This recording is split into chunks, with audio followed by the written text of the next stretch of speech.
মনোয়ার, কাজ করছিল? মনোয়ার,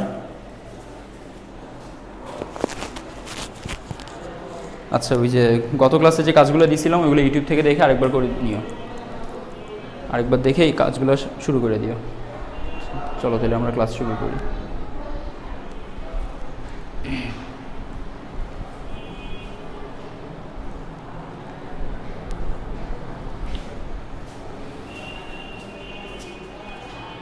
সুপ্রিয় শিক্ষার্থীরা, আজকে আমরা দশম শ্রেণীর চলতরিতের একাদশ অধ্যায়ের সরল ও জটিল বর্তনীগুলো কিভাবে সমাধান করা যায় তার একটা সিস্টেম দেখব।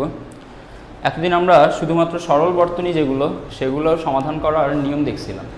সরল বর্তনীগুলো আমরা সমাধান করতাম ওহমের সূত্র দিয়ে। আজকে আমরা সরল ও জটিল দুইটা বর্তনীর জন্যই কারশফের সূত্র দেখব। কারশফের সূত্র সাধারণত 9-10-এর সিলেবাসে পড়ানো হয় না, কিন্তু 9-10-এর সিলেবাসে টেস্ট এক্সামে অনেক সময় জটিল বর্তনী দিয়ে ফেলে। অনেক সময় দেখা যায় যে বৃত্তাকার কিছু বর্তনী দিয়ে দেয়, যেগুলার মধ্যে কোন রোধগুলা শ্রেণীতে আছে, কোন রোধগুলা সমান্তরালে আছে ক্লিয়ারলি ধরা যায় না। তো শ্রেণী আর সমান্তরাল রোধগুলা যেখানে ধরা যাবে, যেখানে বোঝা যাবে, আলাদাভাবে তুমি বুঝতে পারবা যে এই রোধটা শ্রেণীতে আছে, যে রোধটা সমান্তরালে আছে, তো আলাদাভাবে যেই রোধগুলোতে বোঝা যাবে শ্রেণী সমান্তরাল সেগুলো সরল বর্তনী। কিন্তু যেই বর্তনীগুলোতে তুমি কোনো একটা রোধকে দেখে বুঝতে পারবা না যে এটা শ্রেণীতে আছে নাকি সমান্তরালে আছে, যে রোধগুলোতে তুমি শ্রেণী আর সমান্তরাল বুঝতে পারবা না, সেই বর্তনীগুলো হচ্ছে জটিল বর্তনী। তো জটিল বর্তনীর জন্য আমরা কারশফের সূত্র সাহায্যে সমাধান করার চেষ্টা করি। তো চলো আজকে তোমাদেরকে কারশফের সূত্র দেখাই, কারশফের সূত্র বুঝাই, এগুলো দিয়ে কীভাবে জটিল বর্তনী শুরু করে, জটিল বর্তনী সলভ করে, 1 by 1 আমরা দেখতে থাকি। উপরে লেখো কারশফের সূত্র। কারশফের সূত্র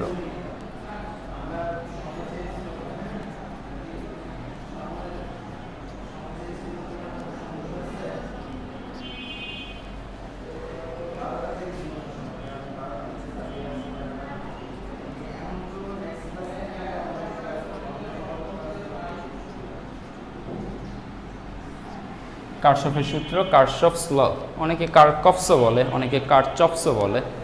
কারশফস, কারচফস, কারকফস সব একই কথা,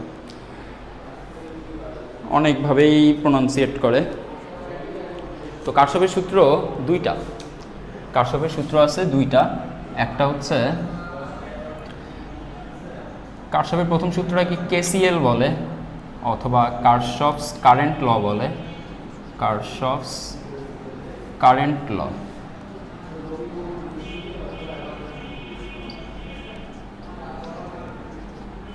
এটাকে অনেক সময় জাংশন ল বলে।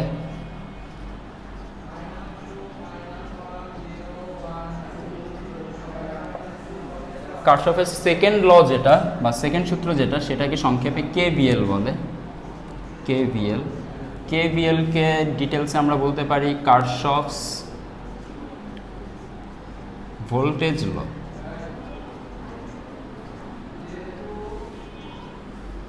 এটাকে আমরা লুপ ল বলতে পারি।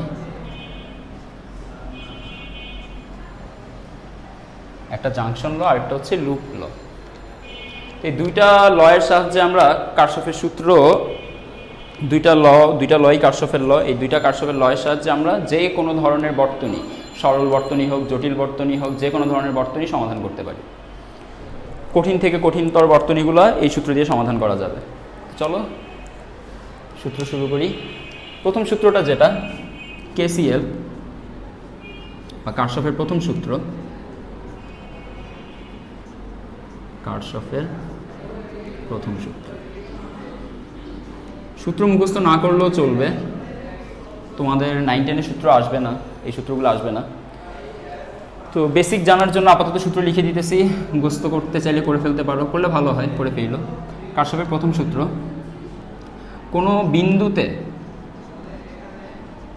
বিন্দুতে তড়িৎ প্রবাহ সমূহের বীজগাণিতিক সমষ্টি শূন্য হয়। কোনো তড়িৎ বর্তনীতে কোনো তড়িৎ বর্তনীতে বা কোনো বিন্দুতে তড়িৎ বর্তনী সমূহের কোনো বিন্দুতে তড়িৎ সরঞ্জাম সমূহের কোনো বিন্দুতে তড়িৎ সরঞ্জাম সমূহের মোট প্রবাহের তড়িৎ সরঞ্জাম সমূহের মোট প্রবাহের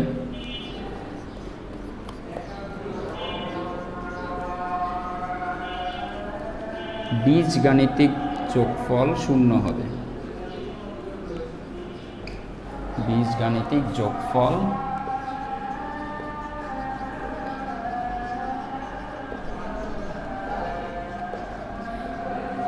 কোনো বিন্দুতে তড়িৎ সরঞ্জাম সমূহের মোট প্রবাহের বীজগাণিতিক যোগফল শূন্য হবে। মনে করো এটা হচ্ছে একটা বিন্দু, এই বিন্দুতে এদিক থেকে একটা কারেন্টের প্রবাহ আসছে, এদিক থেকে একটা কারেন্টের প্রবাহ আসছে, এদিকে একটা কারেন্টের প্রবাহ চলে গেছে। তো দেখো এই বিন্দুতে টোটাল ইনকামিং কারেন্ট আছে দুইটা, টোটাল আউটগোয়িং কারেন্ট আছে একটা। এই বিন্দুতে টোটাল কারেন্ট আসছে দুই রাস্তা থেকে, কারেন্ট চলে গেছে এক রাস্তা থেকে। তো ধরলাম এই বিন্দুতে এদিক থেকে যে কারেন্ট আসছে এই কারেন্টটাকে আমরা ধরলাম I1 কারেন্ট, এই কারেন্টটাকে আমরা ধরলাম I2 current. I1 current I2 current এসে এই বিন্দুতে একত্রিত হয়েছে, একত্রিত হয়ে যাওয়ার জন্য শুধু একটা রাস্তাই পাইছে। তাহলে এই রাস্তার ভিতর দিয়ে টোটাল যাবে I1 প্লাস I2 কারেন্ট। এই I1 প্লাস I2 কারেন্টকে আমরা একবারে I3 বলতে পারি। তাহলে আমাদের যদি জিজ্ঞেস করে এই রাস্তা দিয়ে কত কারেন্ট যাচ্ছে, আমরা বলবো I3। I3 এর মান কত? I1 plus I2। এবার সূত্র অনুযায়ী এখানে কি বলছে? বলছে কোনো বিন্দুতে তড়িৎ সরঞ্জাম সমূহের মোট প্রবাহের বীজগাণিতিক যোগফল শূন্য হবে। মোট প্রবাহের যে কারেন্টগুলো আসছে এগুলোকে আমরা পজিটিভ কারেন্ট ধরলাম, আর যে কারেন্টটা চলে যাচ্ছে সেটাকে আমরা নেগেটিভ কারেন্ট ধরলাম। তাহলে এই তিনটা কারেন্টের বীজগাণিতিক যোগফল হবে শূন্য, অর্থাৎ I1 plus I2 plus minus I3 চলে গেছে এই জন্য মাইনাস দিলাম, আর সবগুলা প্লাস বীজগাণিতিক সমষ্টি বের করতেছি, সমান সমান কত হবে? 0। তো এখান থেকে আমরা এভাবে লিখতে পারি I1 plus I2 minus I3 equal to 0, বা I1 plus I2 equal to I3। দেখো এখানে যেটা বলছে সেটাই আসছে, কোনো বিন্দুতে তড়িৎ সরঞ্জাম সমূহের বীজগাণিতিক যোগফল শূন্য হবে। তড়িৎ সরঞ্জাম সমূহের বীজগাণিতিক যোগফল শূন্য। এবং লজিক্যালি আমরা দেখতেছি যে এই বিন্দুতে যত কারেন্ট আসতেছে ঠিক তত কারেন্টই চলে যাচ্ছে। কারেন্ট ইনকামিং হচ্ছে I1 plus I2, incoming current যতটুকু পাওয়া গেছে আউটগোয়িং কারেন্টও ঠিক ততটুকুই আছে। ইনকামিং কারেন্ট এবং আউটগোয়িং কারেন্ট পরস্পর সমান, এটাই হচ্ছে কারশফের প্রথম সূত্র।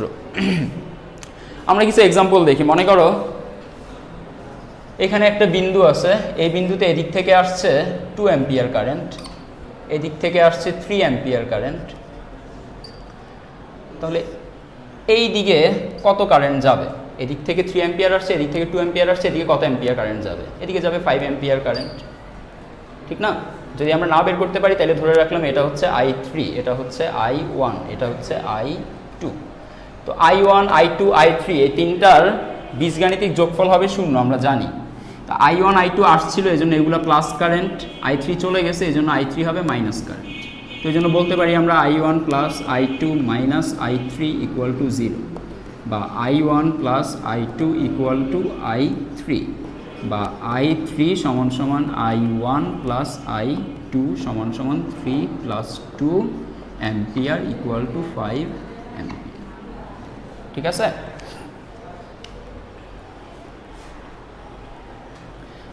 আরও দেখতে পারি, আরও এক্সাম্পল দেখি, আরেকটা এক্সাম্পল দেখি।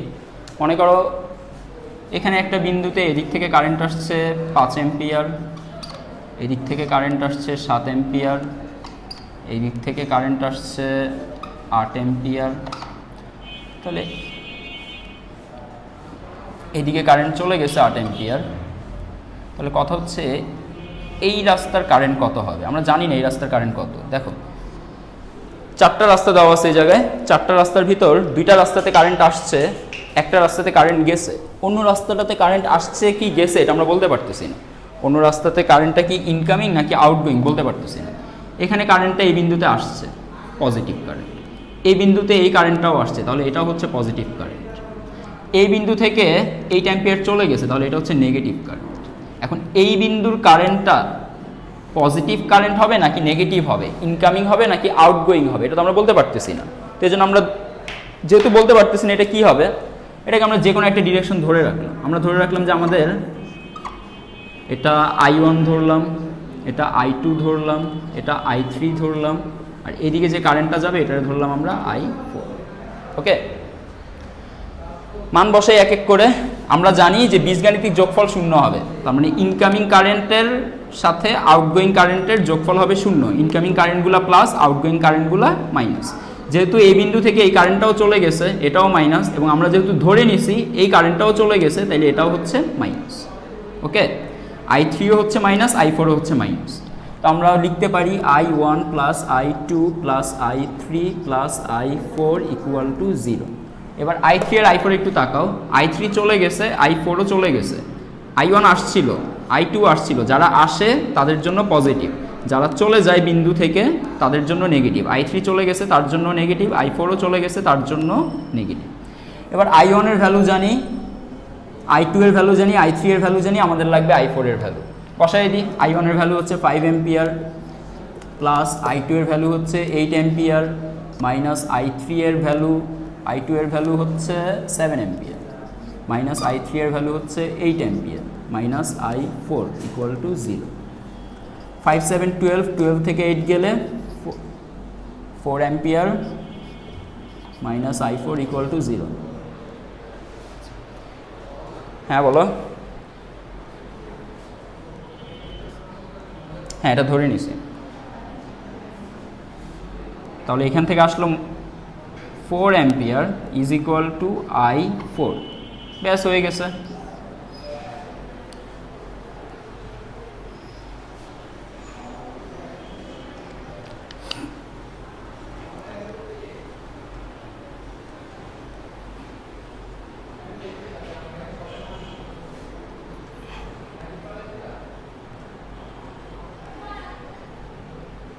বুঝতে পারছি? বুঝতে পারছি আমরা এটা?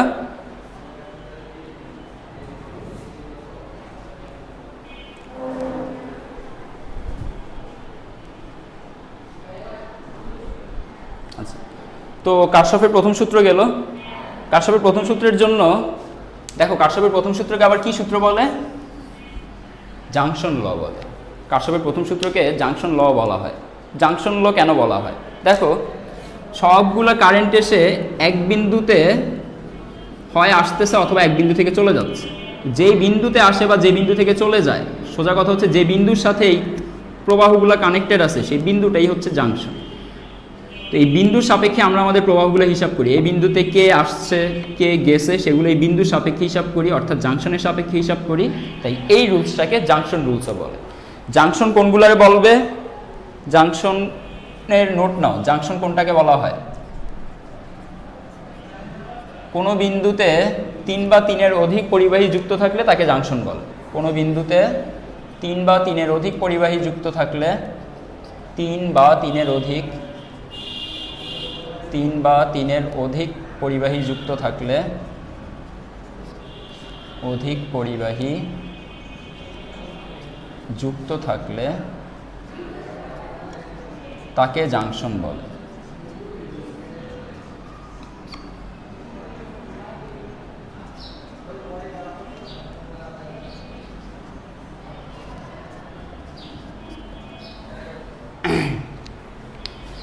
ওকে, কোনো বিন্দুতে 3 বা 3-এর অধিক পরিবাহী যুক্ত থাকলে তাকে জাংশন বলে। ওকে, আমাদের এই প্রথম সূত্রটা মাথায় রাখা লাগবে। এটা আমরা পরবর্তীতে সার্কিটে নিয়ে অ্যাপ্লাই করব। কিভাবে অ্যাপ্লাই করব তার সিস্টেমটা একটু পরে তোমাদেরকে দেখাবো।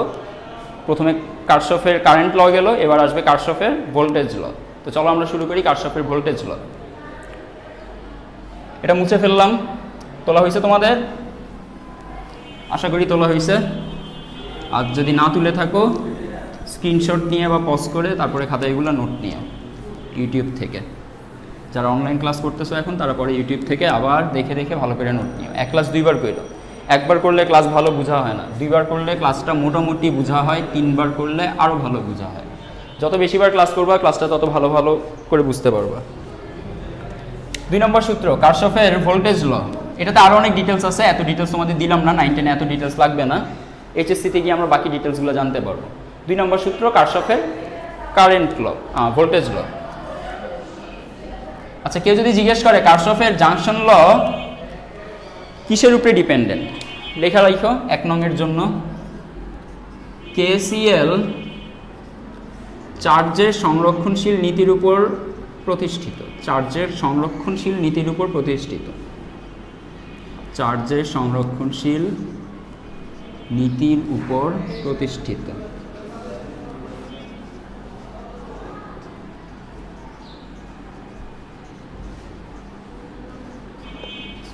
একটু বুঝাই দিই চার্জের সংরক্ষণশীল নীতির উপর কিভাবে প্রতিষ্ঠিত হয়েছে। এই বিন্দুটাতে, জাংশনটাতে, এখান থেকে কারেন্ট আসছে, এখান থেকে কারেন্ট আসছে, এখান থেকে কারেন্ট আসছে, এইদিকে কারেন্ট চলে গেছে। 3টা রাস্তা থেকে কারেন্ট আসছে এই বিন্দুতে, একটা রাস্তায় চলে গেছে। তো এই রাস্তায় টোটাল কতটুকু চার্জ আসছে দেখো তো। ধরলাম যে এদিকে 2 অ্যাম্পিয়ার আসছে। 2 অ্যাম্পিয়ার মানে কি? 2 অ্যাম্পিয়ার মানে হচ্ছে 2 কুলম পার সেকেন্ড। এইদিকে কারেন্ট আসছে মনে করো 3 অ্যাম্পিয়ার। 3 অ্যাম্পিয়ার মানে কি? 3 কুলম পার সেকেন্ড। এদিকে কারেন্ট আসছে মনে করো 4 অ্যাম্পিয়ার। 4 অ্যাম্পিয়ার মানে 4 কুলম পার সেকেন্ড। তাহলে প্রতি সেকেন্ডে এখানে কতটুকু চার্জ আসতেছে? 1 সেকেন্ডে এখানে আসছে 2 কুলম, প্লাস 1 সেকেন্ডে এখানে আসছে 3 কুলম, প্লাস 1 সেকেন্ডে এখানে আসছে 4 কুলম। তাহলে প্রতি 1 সেকেন্ড সময়ে এখানে টোটাল চার্জ আসে 2, 2 3 5, 5 4 টোটাল 9 কুলম চার্জ। তাহলে এই বিন্দুতে টোটাল 9 কুলম চার্জ আসছে। এই কুলম থেকে চলে যাবে কত কুলম চার্জ? চলেও যাবে 9 কুলম চার্জ। কয় সেকেন্ডে যাবে? 1 সেকেন্ডে যাবে। 9 কুলম পার সেকেন্ড, এটাকে আমরা সংক্ষেপে বলতেছি 9 অ্যাম্পিয়ার। তাহলে দেখো এখানে চার্জের কি কোনো ধ্বংস হয়েছে বা নতুন করে কোনো চার্জ সৃষ্টি হয়েছে? না। এখানে চার্জ 2 কুলম ছিল, 3 কুলম ছিল, 4 কুলম ছিল, 9 কুলম চার্জ ছিল। 9 কুলম চার্জই এখান থেকে প্রবাহিত হয়েছে। তাহলে যতটুকু চার্জ জাংশনে আসছে ঠিক ততটুকু চার্জ জাংশন থেকে চলে গেছে। চার্জের সংরক্ষণ হয়েছে এই জায়গায়। তো এই জন্য আমরা বলি যে কারশফের কারেন্ট ল চার্জের সংরক্ষণশীল নীতির উপর প্রতিষ্ঠিত। এবার চলেন 2 নম্বরে যাই, কেভিএল কারশফের ভোল্টেজ ল। এটা জাস্ট একটা বেসিক, মাথায় রাখেন, ম্যাথে ট্যাথে লাগবে না তেমন। 2 নম্বর কারশফের ভোল্টেজ ল। এটারে আমরা কারশফের দ্বিতীয় সূত্র বলবো।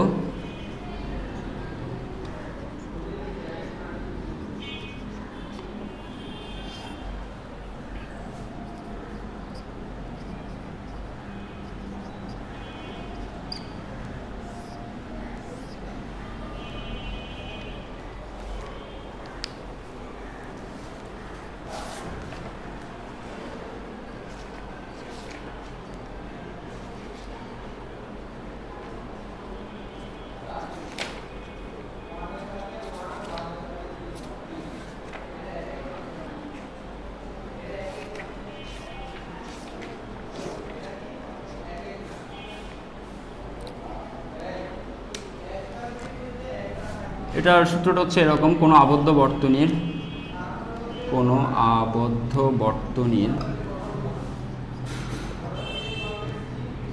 বিভিন্ন অংশের রোধ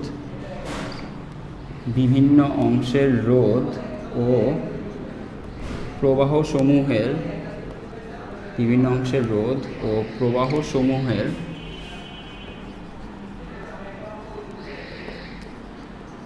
বীজগাণিতিক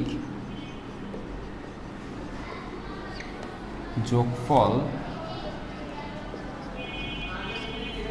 কোনো আবদ্ধ বর্তনীর বিভিন্ন অংশের রোধ ও প্রবাহসমূহের বীজগাণিতিক যোগফল 0 হবে। কোনো আবদ্ধ বর্তনীর বিভিন্ন অংশের রোধ ও প্রবাহসমূহের বীজগাণিতিক যোগফল 0 হবে। তো এটা সলভ করার জন্য, এটা বোঝার জন্য, এই পয়েন্টটা বোঝার জন্য আমাদের কিছু বেসিক লাগবে। আমরা বেসিকগুলো আগে একটু লিখি, তারপরে সামনে আগাই।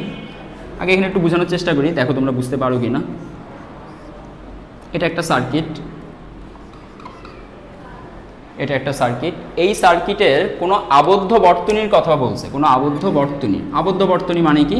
একটা লুপ বানাও। মনে করো আমরা এখানে পয়েন্ট দিলাম, এটা হচ্ছে একটা নড এ, বি, সি, ডি, আবার লাস্টে হচ্ছে এ। এটা একটা আবদ্ধ বর্তনী। এ থেকে শুরু করে আবার এতে যদি আসে তাহলে সেটা আবদ্ধ। এটা কিভাবে আবদ্ধ, A B C D A থেকে শুরু হয়েছে আবার এতে গিয়ে শেষ হয়েছে, এ থেকে শুরু হয়ে আবার এতে গিয়ে শেষ হইলে এটা হচ্ছে একটা আবদ্ধ বর্তনী। এবার এই আবদ্ধ বর্তনীর বিভিন্ন অংশের রোধ আর প্রবাহসমূহের বীজগাণিতিক যোগফল বলছে 0।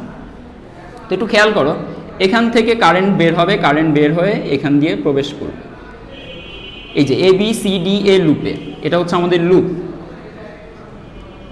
এই লুপে কারেন্ট পজিটিভ প্রান্ত থেকে বের হয়ে যখন এই প্রান্ত দিয়ে ঢুকতেছে, কারেন্ট বের হয়েছে যেটা, সেটাকে আমরা ধরলাম আই কারেন্ট এখান থেকে বের হয়ে এই প্রান্ত দিয়ে ঢুকছে, এই প্রান্ত দিয়ে বের হয়েছে। মনে রাখবা, কারেন্ট যে প্রান্ত দিয়ে ঢুকে সেটা হচ্ছে হাই ভোল্টেজের প্রান্ত, যে প্রান্ত থেকে বের হয় সেটা হচ্ছে লো ভোল্টেজের প্রান্ত। এই প্রান্তটা লো ভোল্টেজের, এই প্রান্তটা হাই ভোল্টেজের। ঠিক আছে? লো ভোল্টেজ থেকে হাই ভোল্টেজে কারেন্টটা ঢুকে এই জায়গা থেকে বের হয়ে আবার নেগেটিভ প্রান্ততে আসবে, নেগেটিভ প্রান্ততে এসে ব্যাটারির পজিটিভ প্রান্ত দিয়ে বের হবে। তো একটু খেয়াল করো, কারেন্ট, মনে রাখবে এই কথা, কারেন্ট রোধের ক্ষেত্রে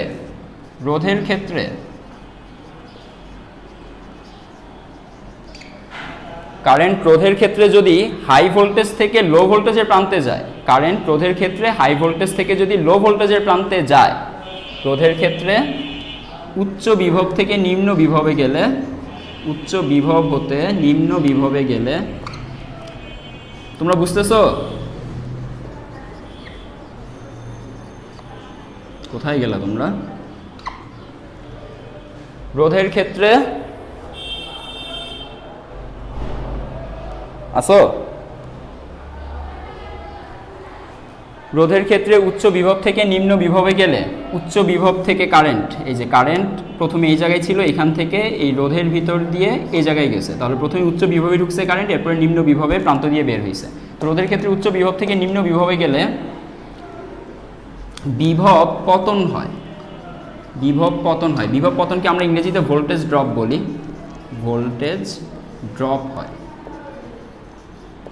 রোধের ক্ষেত্রে উচ্চ বিভব হতে নিম্ন বিভবে গেলে বিভব পতন অর্থাৎ ভোল্টেজ ড্রপ হয়। ভোল্টেজ ড্রপ হইলে, মনে রাখবা, ভোল্টেজ ড্রপ হইলে তোমার ভি হবে নেগেটিভ, ভোল্টেজ ড্রপ হইলে ভি হবে নেগেটিভ। আর ভোল্টেজ যদি গেইন হয় তবে ভি হবে পজিটিভ, ভোল্টেজ যদি গেইন হয় তবে ভি হবে পজিটিভ। আবার এই লো প্রান্ত থেকে কারেন্টটা বের হয়ে ব্যাটারির নেগেটিভ প্রান্তে প্রবেশ করছে, ব্যাটারির নেগেটিভ প্রান্তে প্রবেশ করছে, ব্যাটারির নেগেটিভ প্রান্তে প্রবেশ করে পজিটিভ প্রান্ত থেকে বের হচ্ছে। ঠিক আছে? ব্যাটারির পজিটিভ প্রান্ত দিয়ে কারেন্টটা, নেগেটিভ প্রান্ত দিয়ে কারেন্টটা ঢুকে যখন পজিটিভ প্রান্ত দিয়ে কারেন্টটা বের হবে, ব্যাটারির ক্ষেত্রে এবার লেখো, কারেন্ট রোধের ক্ষেত্রে একটা পয়েন্ট পাইছি, কারেন্টের এবার ব্যাটারির ক্ষেত্রে,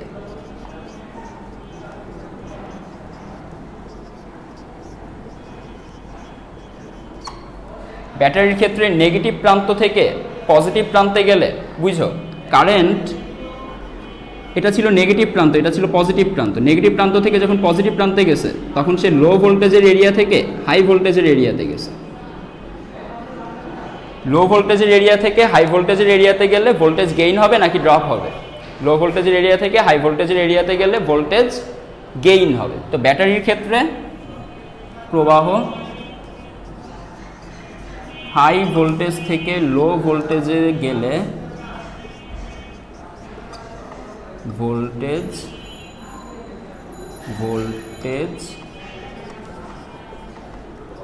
গেইন হবে। ভোল্টেজ গেইন হবে মানে ভোল্টেজ বাড়বে, সেক্ষেত্রে আমরা ভি সমান সমান ধরবো পজিটিভ। ওকে, ধরে নিলাম এই রোধের মান হচ্ছে আর, ধরে নিলাম এই রোধের মান হচ্ছে আর।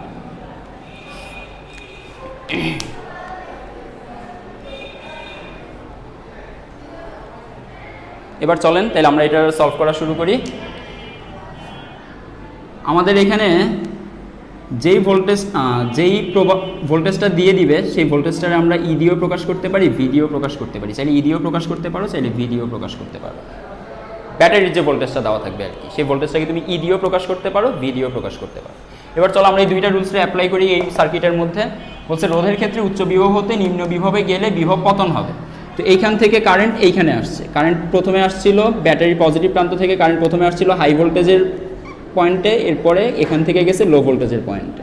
তো হাই ভোল্টেজ থেকে লো ভোল্টেজে যাওয়ার সময় বিভব কি হয়েছে, পতন হয়েছে, তাহলে ভোল্টেজ কি হবে, নেগেটিভ।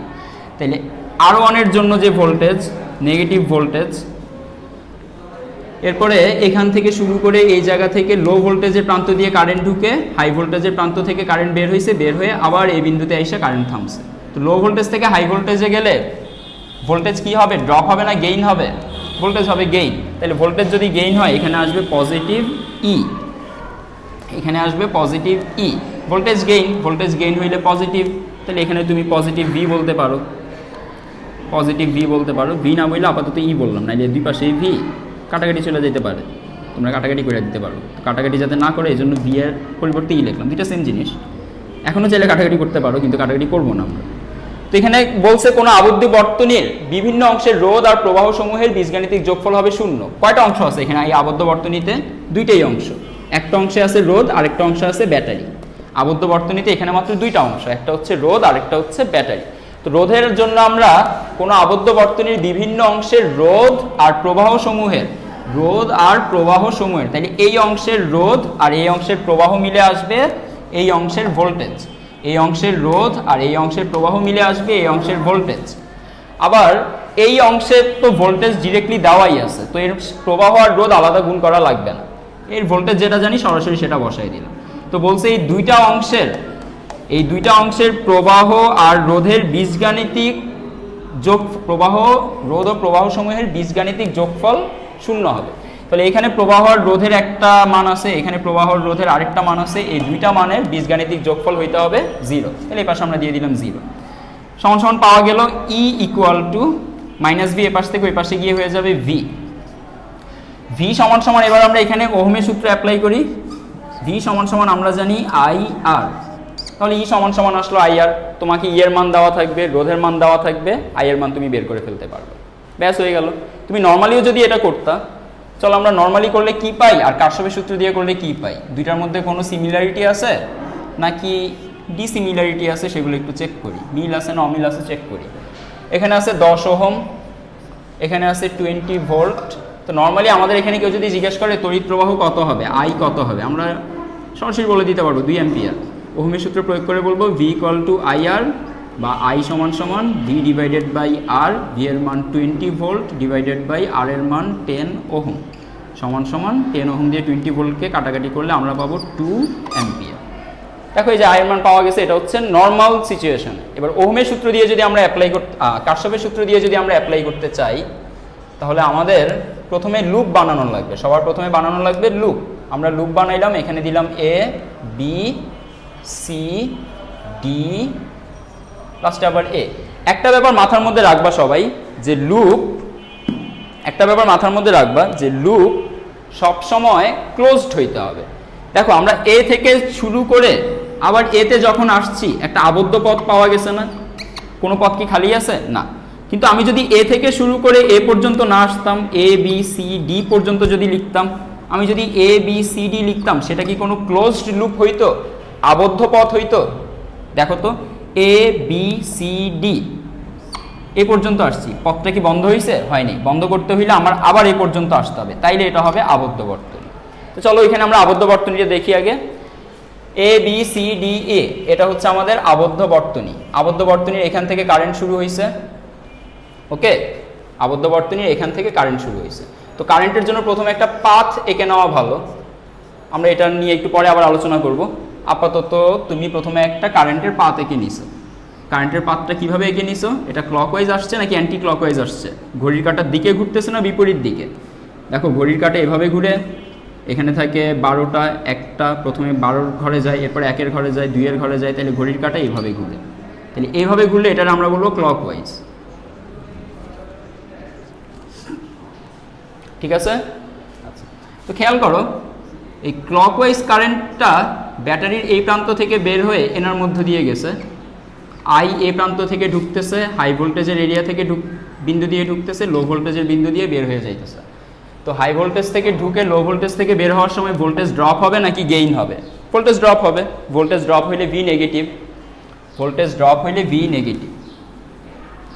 বা এভাবেও চিন্তা করতে পারো, পাথ এবং আই যদি, দেখো আমাদের ক্লকওয়াইজ পাথটা যেদিকে, আইটাও সেই দিকে, এভাবে বলতে পারো পাথ ও আই একই দিকে হইলে একই দিকে হলে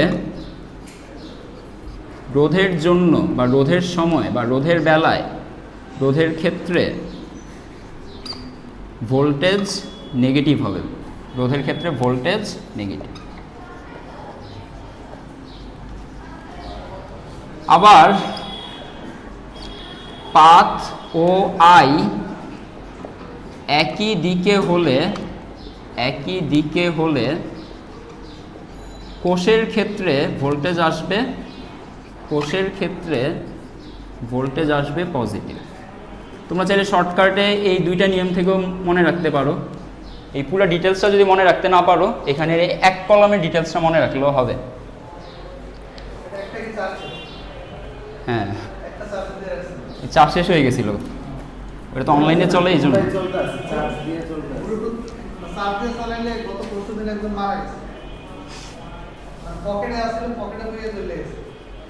আল্লাহ ভরসা, আল্লাহ ভরসা। এটা এটা হচ্ছে কিনছিলাম অনেক আগে, এটা 3500 টাকা নিয়েছিল। হ্যাঁ,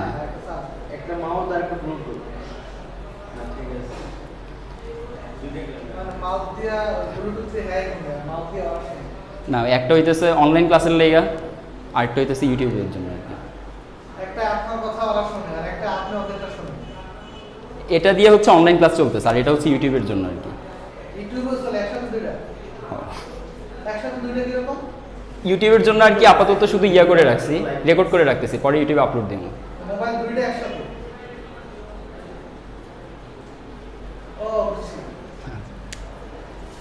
তো দেখেন এবার এখানে পাথ আর আই এর হিসাবটা আমরা দিয়ে দিছি। তো এই জায়গায় পাথ যেদিকে গেছে আইটাও সেই দিকেই আছে, পাথ যেদিক দিয়ে গেছে আইটাও সেই দিকে আছে, তাহলে এই জায়গার ভোল্টেজটা আসবে নেগেটিভ। আবার এইদিকে পাথ যেদিক দিয়ে যাইতেছে আইটাও সেদিক দিয়ে যাইতেছে, তাহলে এই জায়গার ভোল্টেজটা আসবে নেগেটিভ, এই জায়গার ভোল্টেজটা আসবে পজিটিভ।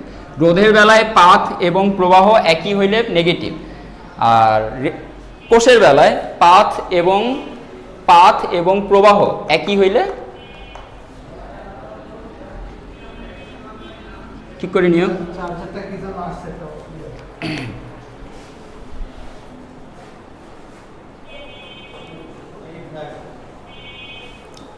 আচ্ছা, তো আরেকবার শুনে নাও সবাই।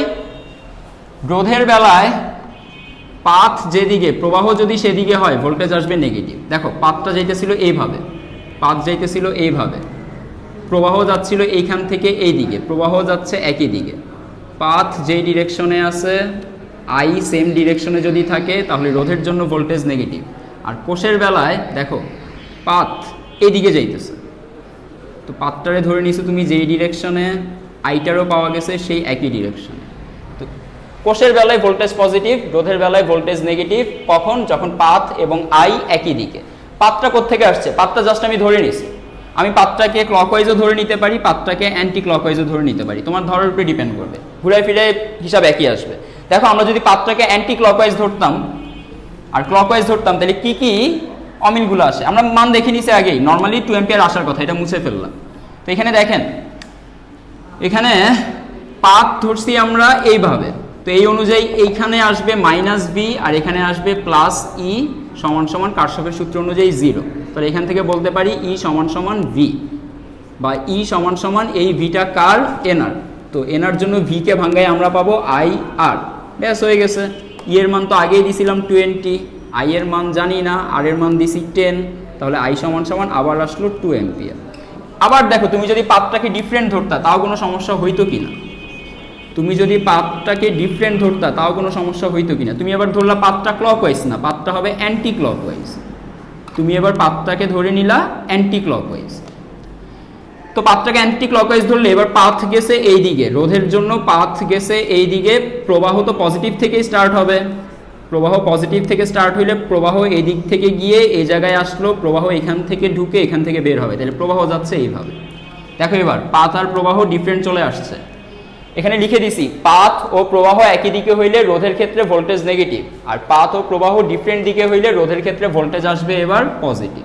এনার দিকে তাকাও, এনার কাছে এবার পাথ আছে, এই যে পাথটা দেখো, তাহলে পাথ গেছে এইখান থেকে এই দিকে, এই যে তীর চিহ্নটা দেখো পাথের, এই বিন্দু থেকে এই বিন্দুর দিকে গেছে পাথ। আর প্রবাহ গেছে, প্রবাহ তো পজিটিভ প্রান্ত থেকেই শুরু হবে, নেগেটিভ প্রান্ত দিয়ে ঢুকবে, তাহলে প্রবাহ গেছে পজিটিভ থেকে নেগেটিভ। ঠিক আছে, পাথ গেছে, ও সরি, পাথ তো আগের মতোই, পাথ গেছে নেগেটিভ থেকে পজিটিভে। এই যে পাথটা শুরু করবা থেকে, পাথটাকে শুরু করবে এখান থেকে, যে দেখো এখান থেকে শুরু করে এভাবে আসছি, তাহলে এখান থেকে পাথ শুরু করে এই জায়গায় দিয়ে যাবে। ঠিক আছে, পাথ যাচ্ছে এইভাবে, প্রবাহ যাচ্ছে কোন জায়গা থেকে কোন জায়গায়, পজিটিভ থেকে নেগেটিভে। তাহলে এটা হচ্ছে পাথ, এটা হচ্ছে প্রবাহ। এবার একটু খেয়াল করে দেখেন তো, রোধের জন্য পাথ ও প্রবাহ ডিফারেন্ট পাওয়া গেছে, ভোল্টেজ পজিটিভ। কোষের বেলায় পাথ ও প্রবাহ ডিফারেন্ট পাওয়া গেছে, তাইলে এখানে আসবে কি নেগেটিভ, এখানে ই এর জন্য আসবে নেগেটিভ, ই সমান সমান এবার নেগেটিভ। কেমনে বুঝছি ই নেগেটিভ আর ভি পজিটিভ? এখানে পাথ প্রবাহ একই দিকে ছিল রোধের জন্য, এই জন্য ভি নেগেটিভ। এখানে পাথ প্রবাহ ডিফারেন্ট দিকে ছিল রোধের জন্য, এই জন্য ভি পজিটিভ। এখানে পাথ আর প্রবাহ একই দিকে ছিল, এই জন্য কোষের ক্ষেত্রে ভি আসছিল পজিটিভ। ভিও বলতে পারো, ইও বলতে পারো, প্যাচ লাগায়ও না। তড়িৎচালক শক্তিও বলতে পারো কোষের বিভবকে, আবার ভিও বলতে পারো, সমস্যা নেই। আবার এই জায়গায় কোষের জন্য পাথ আর প্রবাহ ডিফারেন্ট দিকে, কোষের বেলায় পাথ প্রবাহ একই হইলে পজিটিভ, পাথ প্রবাহ ডিফারেন্ট হইলে নেগেটিভ। তাহলে এখানে আমরা পাইলাম ভি পজিটিভ, ই নেগেটিভ। ওহমের সূত্র প্রয়োগ করে পাই negative E positive V equal to 0, বা একবারে বলতে পারি V equal to E. V এর জন্য পাবো আই আর সমান সমান ই। তড়িৎচালক শক্তির মান দেওয়া আছে 20, আর এর মান দেওয়া আছে 10 ইন্টু আই, বা আই সমান সমান একবারে বলে ফেলতে পারি 2 অ্যাম্পিয়ার। বেসিকটা ধরতে পারছো তোমরা? কথা বলো একটু, বেসিকটা ধরতে পারছো?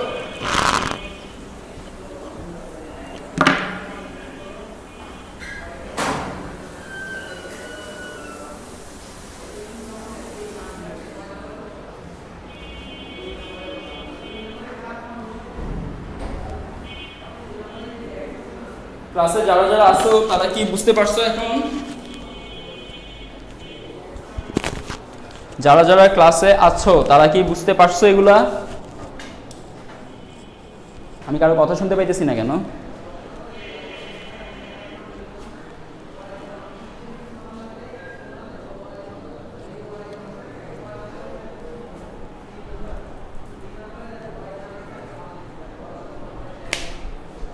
তোমরা কি এটা বুঝতে পারছো?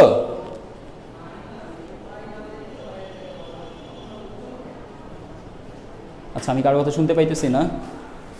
তোমাদের মাইকে মনে হয় সমস্যা, সবার মাইকে সমস্যা। সামিন, তুমি বুঝতে পারছো?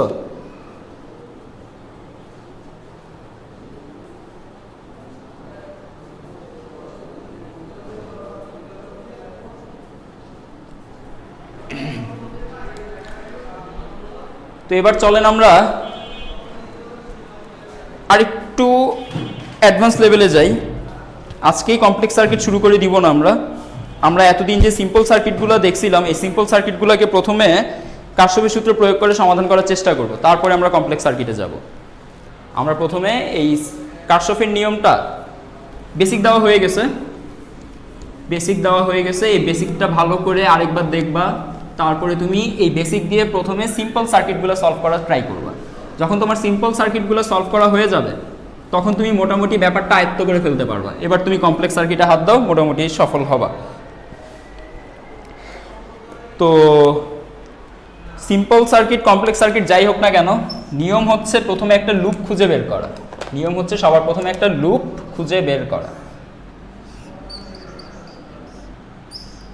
যেমন মনে করি এখানে আমি দুইটা লুপ দিয়ে দিলাম,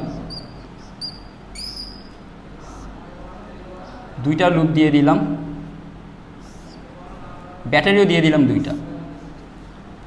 এখানে আছে ব্যাটারি একটা, এখানে আছে ব্যাটারি একটা।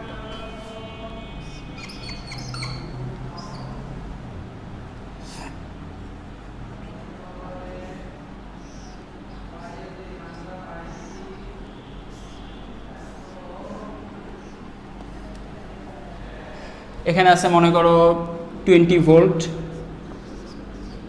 এখানেও আছে 20 ভোল্ট, এখানে আছে 5 ওহম, এখানে আছে 5 ওহম, এখানেও আছে 5 ওহম। আমাদেরকে জিজ্ঞেস করছে এখানে ইকুইভ্যালেন্ট রেজিস্ট্যান্স কত এবং মূল প্রবাহ কত। ইকুইভ্যালেন্ট রেজিস্ট্যান্স কত আর ইকুইভ্যালেন্ট, ইকুইভ্যালেন্ট মানে তুল্য রোধ, তুল্য, আর মানে তো রোধ জানি, তাহলে এখানে তুল্য রোধ কত চাইছে এবং প্রবাহ কত।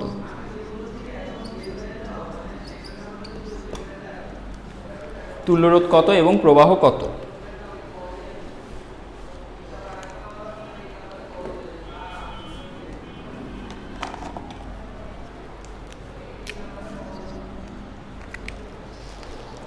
তো নর্মালি আমাদের প্রথম কাজ হচ্ছে সবার প্রথমে জাংশন খুঁজে বের করা। প্রথমে জাংশন খুঁজে বের করা, জাংশন খুঁজে বের করে সেই জাংশনে আগের যে ম্যাথটা করছিলাম সেখানে জাংশন ছিল না, এজন্য ওইখানে জাংশন আমরা খুঁজে বের করতে যাইনি। এখানে জাংশন আছে, এই জন্য প্রথমে আমরা জাংশন ধরে নিই। এখানে একটা জাংশন পাওয়া গেছে, এখানে একটা জাংশন পাওয়া গেছে, ঠিক আছে। এটা কোনো জাংশন না, এখানে শুধু দুইটা তার যুক্ত হয়েছে, এটাও কোনো জাংশন। তো এই জাংশনের জন্য আমরা অ্যাপ্লাই করতে পারি, মনে করি এখান থেকে কারেন্ট আসছে, এখান থেকে কারেন্ট আসছে আই, এই আই কারেন্ট এসে এই জায়গায় এসে দুই ভাগে ভাগ হয়ে গেছে, এদিকে গেছে I1, এদিকে গেছে I2। তো আই এর জন্য আমরা একটা ইকুয়েশন পেয়ে গেলাম। এই বিন্দুতে ইনকামিং কারেন্ট হচ্ছে আই, আউটগোয়িং কারেন্ট হচ্ছে I1 I2। তাইলে প্রথম জাংশনের জন্য, জাংশন 1 এর জন্য, এটা জাংশন 1 বললাম, জাংশন 1 এর জন্য I সমান সমান I1 plus I2, incoming current equal to total outgoing current. Okay, এবার এখানে লুপ অ্যাপ্লাই করা স্টার্ট করি। এখানে লুপ অ্যাপ্লাই করা স্টার্ট করি। প্রথমে লুপ বানাই। লুপ বানানোর জন্য বিন্দু বসাই, এ বিন্দু, বি বিন্দু, সি বিন্দু, ডি বিন্দু, ই বিন্দু, এফ, টোটাল 6টা। প্রথম লুপটা আমরা ধরি যে এটা হচ্ছে আমাদের প্রথম লুপ, এটা হচ্ছে আমাদের প্রথম লুপ। প্রথম লুপটার নাম কি? A B E F A. তো চলো A B E F A, A B E F A লুপে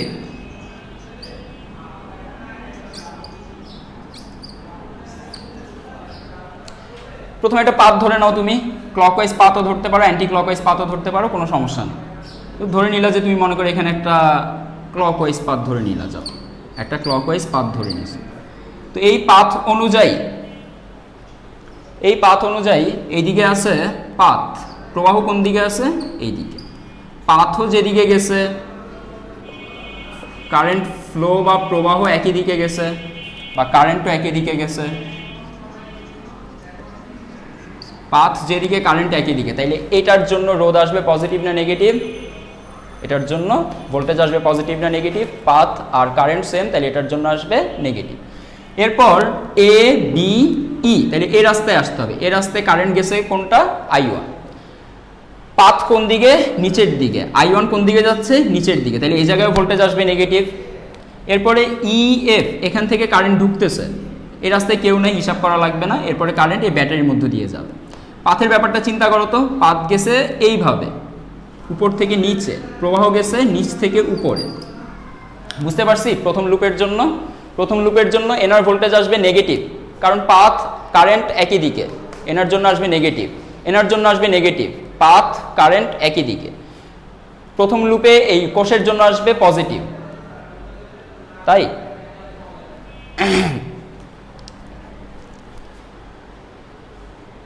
কোষের ক্ষেত্রে পাথ এবং প্রবাহ একই ডিরেকশনে হইলে পজিটিভ, ডিফারেন্ট ডিরেকশনে হইলে নেগেটিভ।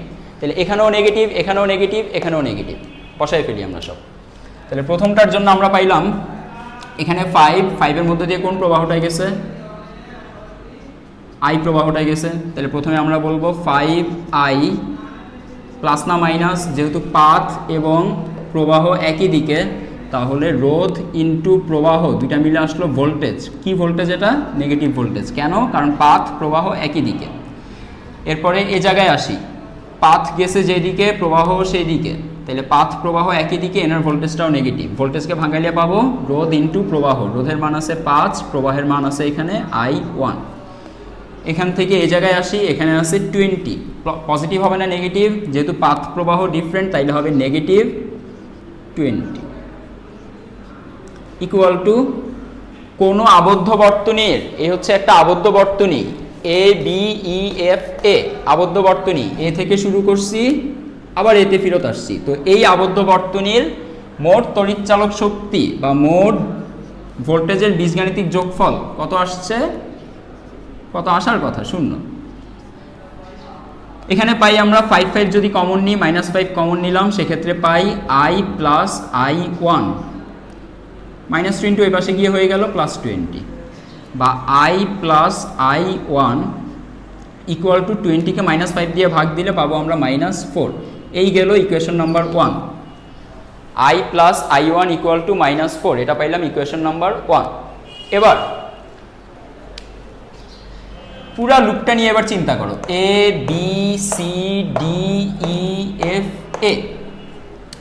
পুরো লুপটা নিয়ে চিন্তা করি। আবার একটা লুপ দিয়ে করলে তোমার কাজ শেষ হবে না, কখনো কখনো 2টা বা কখনো কখনো 3টা লুপ বানাইতে হবে। চলো আপাতত দ্বিতীয় লুপটা বানাই।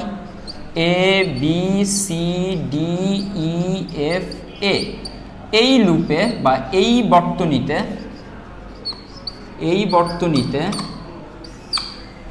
খেয়াল করেন, প্রত্যেকটার জন্য খেয়াল করেন, পাথ কোনটারে ধরবা, ক্লকওয়াইজ ধরবা না অ্যান্টি ক্লকওয়াইজ ধরবা? আগের পাথটারে মুছে ফেললাম,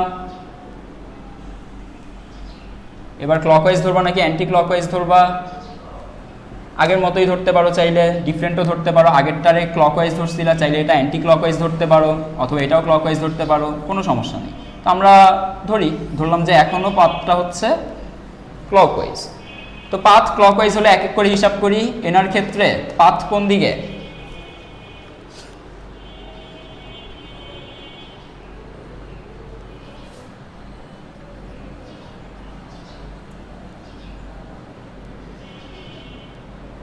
এনার ক্ষেত্রে পাথ কোন দিকে? পাথ হচ্ছে এই দিকে। প্রবাহ কোন দিকে? এই দিকে। এই যে এখান থেকে ব্যাটারি থেকে প্রবাহ বের হবে, এদিকে যাবে। ফাইন। এনার ক্ষেত্রে আমরা এবার এই লুপে নাই, এটা এবার আমাদের লুপের অংশ না। দেখো আমাদের লুপটা হচ্ছে ABCDEFA, তাহলে এই অংশটার মধ্যে দিয়ে আমরা যাচ্ছি না। এখান থেকে যাত্রা শুরু করছি, এনার কাছে আসছি, এনার কাছে যাব, পাথ গেছে এইভাবে, তাহলে পাথ গেছে এইদিকে, প্রবাহ আসবে এইদিকে। পাথের মান কত পাওয়া গেছে? পাথ আর প্রবাহ ডিফারেন্ট ডিরেকশনে আছে, তাহলে এখানে আসবে নেগেটিভ নাকি পজিটিভ? পাথ প্রবাহ ডিফারেন্ট হইলে পজিটিভ। অ্যাকচুয়ালি আমাদের এই 5iটাও হবে পজিটিভ। এখানে পাথ প্রবাহ একই দিকে, শুধুমাত্র এটা নেগেটিভ, এটা হবে পজিটিভ। তাহলে এখানে আমরা 5 কমন নিব। 5 কমন নিলে থাকবে I মাইনাস I1, আর এখানে 20, তাহলে এখানে I plus I1 equal to 4 -4। এবার পুরো বর্তনীতে এনার ক্ষেত্রে পাথ প্রবাহ ডিফারেন্ট, এনার ক্ষেত্রে পাথ প্রবাহ ডিফারেন্ট। এনার ক্ষেত্রে চিন্তা করো, পাথ আছে এইভাবে, উপর দিকে গেছে পাথ, আর প্রবাহ আসবে নিচের দিকে। এখান থেকে I1 গেছে এই রাস্তায়, I2 গেছে এই রাস্তায়, I2 এই রাস্তা থেকে এনার মধ্য দিয়ে যখন ঢুকবে এইভাবে যাবে। আবার I2 এখানে আসবে, এখানে এসে I1 এর সাথে মিলিত হবে, I1 এর সাথে মিলিত হয়ে এনার মধ্য দিয়ে যখন যাবে তখন কি হিসাবে যাবে? I হিসাবে যাবে, উপর দিক দিয়ে যাবে। তো নিচের দিকে আছে প্রবাহ, পাথ, উপরের দিকে আছে প্রবাহ। এটা হচ্ছে কারেন্ট এনার জন্য, আর এটা হচ্ছে পাথ এনার জন্য। নিচের দিকে হচ্ছে পাথ, উপরের দিকে হচ্ছে এই যে কারেন্ট, সরি, উপরের দিকে হচ্ছে পাথ, নিচের দিকে হচ্ছে কারেন্ট। আর এনার জন্য এই দিকে হচ্ছে কারেন্ট, আর এই দিকে হচ্ছে পাথ। এই দিকে হচ্ছে কারেন্ট, এই দিকে হচ্ছে পাথ। প্রত্যেকের হিসাব বের করে ফেলছি, এবার এক এক করে লেখে। প্রথমে এনার পাথ প্রবাহ ডিফারেন্ট, তাইলে এখানে আসবে -5i। পাথ প্রবাহ ডিফারেন্ট, তাইলে আসবে +5i। এনার জন্য পাথ প্রবাহ ডিফারেন্ট, তাহলে এনার জন্য আসবে +5, কিন্তু এনার ভিতর দিয়ে I যায় নাই, I এর একটা অংশ গেছে I2, তাহলে 5i2। এনার মধ্য দিয়ে পাথ আছে উপরে, প্রবাহ গেছে নিচে, পাথ প্রবাহ ডিফারেন্ট। কোষের ক্ষেত্রে পাথ প্রবাহ ডিফারেন্ট হলে নেগেটিভ, মনে রেখো, তাহলে এখানে আসবে -20 ভোল্ট। এই জায়গা থেকে এই জায়গায় আসছে পাথ প্রবাহ ডিফারেন্ট, তাহলে আসবে আবার -20 ভোল্ট ইকুয়াল টু 0। তাহলে এখানে পাইলাম 5i plus 5i2 equal to -20 মিলে এই পাশে -40 ছিল, ওই পাশে গিয়ে হয়ে যাবে +40। 5 কমন নিয়ে নাও, তাহলে তুমি পাবা i plus i2 equal to 5 common নিয়ে 40কে ভাগ করব 5 দিয়ে, পাবো 8। এটা ধরলাম equation number 2। We got 2 equations, equation number 1, equation number 2। দেখো ইকুয়েশন নাম্বার 1 থেকে ইকুয়েশন নাম্বার 2 কে যদি বাদ দেই, i কাটা চলে যাবে, সেক্ষেত্রে i1 আর i2 এর জন্য আমরা একটা ইকুয়েশন পাবো। i1 আর i2 এর জন্য একটা ইকুয়েশন পাবো। আমাদের আর কোনো কাজ করা লাগবে না, আর কোনো লুপই বানানো লাগবে না, এখান থেকে আমাদের কাজ সলভ, এখান থেকে আমাদের প্রবলেম সলভড। কিভাবে দেখো, দেখাইতেছি। 1 ও 2 যোগ করলাম, 1 যোগ 2 পাইলাম আমরা i প্লাস i1 সমান সমান 4। 2 নঙ্গে পাইলাম i প্লাস i2 সমান সমান 8। যেহেতু যোগ করলে তো হবে না, বিয়োগ করো, বিয়োগ করলে এটার চিহ্ন পাল্টাবে, এটারও চিহ্ন পাল্টাবে। তাহলে i কাটা, i1 মাইনাস i2, এখানে -8 থেকে +4 গেলে -4। i1 মাইনাস i2 পাইছো, এটার ধরো 3 নাম্বার। এবার 2 এর সাথে 3 যোগ করো, দেখবা i2 কাটা চলে যাবে। না, 2 এর সাথে 3 না, 1 এর সাথে 3 যোগ করো, 1 যোগ 3, 1 যোগ 3 করলে 3 এ পাইছো i1 মাইনাস i2 সমান সমান -4। 1 এ পাইছো তুমি i plus i1 equal two শুধু 4, প্লাস i1 মাইনাস i1 কাটা, তাহলে i minus i2 equal to -4 + 4 মিলে 0। তাহলে i সমান সমান পাওয়া গেল i2। এখান থেকে আমরা i এর ভ্যালু পেয়ে গেলাম, i2 এর ভ্যালু জেনে গেলাম, i আর i2 সমান। তো যেখানে i আছে সেখানে i2 বসায় দাও, এই যে এখানে i আছে এখানে i2 বসায় দাও। 2 নং থেকে পাই, 2 নং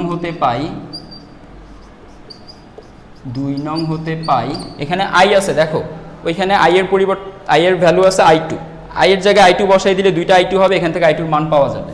তাহলে i2 plus i2 equal to 8 বা 2i2 ইকুয়াল টু 8, একবারে বলা যায় i2 সমান 8/2 ইকুয়াল টু 4। i2 এর ভ্যালু পেয়ে গেছো, দেখো তুলরোধ ছাড়াই তুমি i2 এর ভ্যালু বের করে ফেলছো।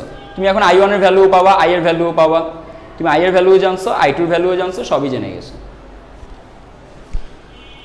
তো i এর ভ্যালু জানা আছে না, টোটাল i জানা হয়ে গেছে, মূল প্রবাহ কত, বর্তনীর মূল প্রবাহ কত জানা হয়ে গেছে। এই পুরা বর্তনী তুমি এটা আবার ধরো না যে তুমি তো i ধরছো শুধু এই ব্যাটারির, তাহলে এই ব্যাটারির i কোত্থেকে আসবে, দুইটাই চলে আসছে। ওইখানের ব্যাটারির সাথে এই ব্যাটারির হিসাব আমি করছিলাম, এই যে এই ব্যাটারির হিসাব দেখো, এখানে 20 ভোল্টের একটা হিসাব আসছে, এই হিসাবের ধারাই আমাদের এখানে এই 20 ভোল্টের মান থেকে মানে যে আইটা পাইছি এই আইটা এই 20 ভোল্টের কারণেই পাওয়া গেছে। এই 20 ভোল্ট না থাকলে আমরা এখানে এই আই এর মানটা পাইতাম না, অন্য কিছু পাইতাম। 4 অ্যাম্পিয়ার আসছে না, অন্য কিছু আসছে। যেহেতু 4 অ্যাম্পিয়ার আসছে এই 20 সাহায্যে, তার মানে আমরা এই 20 ভোল্টকেও ইউজ করছি। শুধু এই 20 ভোল্টের কারণে 4 অ্যাম্পিয়ার না, আই এর মান এই 20 ভোল্টের কারণে। তাহলে আমরা বলতে পারি আই এর ভ্যালুও 4 অ্যাম্পিয়ার, i2 এর ভ্যালুও 4 অ্যাম্পিয়ার। এবার i1 এর ভ্যালু কত, এখানে i2 এর জায়গায় বসায় দাও, এখান থেকে i1 পাওয়া যাবে, i1 সমান সমান -i2 ওই পাশে গিয়ে প্লাস হয়ে যাবে, তাহলে এখানে আছে -4 + 4 সমান সমান 0। তাহলে i1 0 অ্যাম্পিয়ার এখানে। এবার টোটাল তুল্যরোধ বের করতে চাও তাও পারবা। টোটাল ভোল্টেজ কত ভোল্ট, 20 ভোল্ট। টোটাল প্রবাহ কত অ্যাম্পিয়ার, 4 অ্যাম্পিয়ার।